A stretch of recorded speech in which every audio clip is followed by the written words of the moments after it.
Guys ഇന്ന് Copa അമേരിക്കയിൽ ഉറുഗ്വേയും ബ്രസീലും തമ്മിലുള്ള മത്സരമായിരുന്നു. ബ്രസീൽ തോറ്റു. നല്ല കളിയായിരുന്നു കേട്ടോ, അടിപൊളി കളിയായിരുന്നു. ഒരു പെനാൽറ്റിയിലാണ് തോറ്റത്. നമ്മുടെ സ്കൂബിയൊക്കെ ബ്രസീലായിരുന്നു, സ്കൂബി ദേവാച്ചിയൊക്കെ. അപ്പോൾ ചുമ്മാ അവന്മാർ റിയാക്ഷൻ ഒന്നും എടുത്തിട്ടില്ല. ഞാൻ ഇന്നലെ പറഞ്ഞിട്ട് പോയി. അപ്പോൾ ഇന്നലെ അവന്മാർ പറഞ്ഞ് ഞങ്ങൾ തോക്കൂന്നൊക്കെ അവന്മാർ സ്വയം സമ്മതിച്ചായിരുന്നു ഇന്നലെ. അതൊക്കെ ഒരു ഫണ്ണല്ലേ. അപ്പം അവന്മാർ എടുത്ത് പോയിട്ട് സ്കൂബിയുടെ റിയാക്ഷൻ ഞാൻ നോക്കിയിട്ട്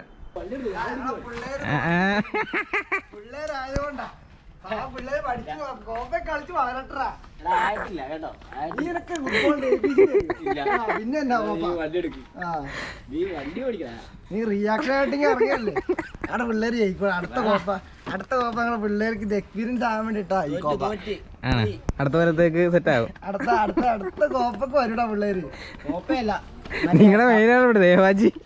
കാൺമാരില്ല അത്രയും പരത്തി കൊടുക്കണം. തോറ്റത് കാരണം രാവിലെ തന്നെ അരങ്ങായിട്ട് പോയിട്ടുണ്ട്. സി ടീമോ?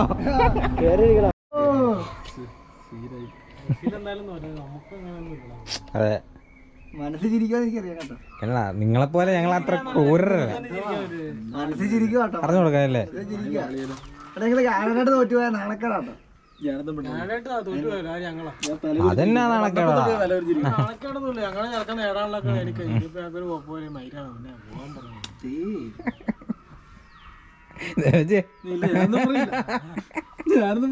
ഫോണ് തന്നില്ലോ, മറ്റേ ഫോണൊക്കെ എടുത്ത് ആരെയും വിളിച്ചിങ്ങനെ ഇരുന്നു. നമുക്കല്ലേ മണീനൊന്ന് വിളിക്കണമെന്ന് പറഞ്ഞായിരിക്കണേ. എന്തായാലും നന്നായി.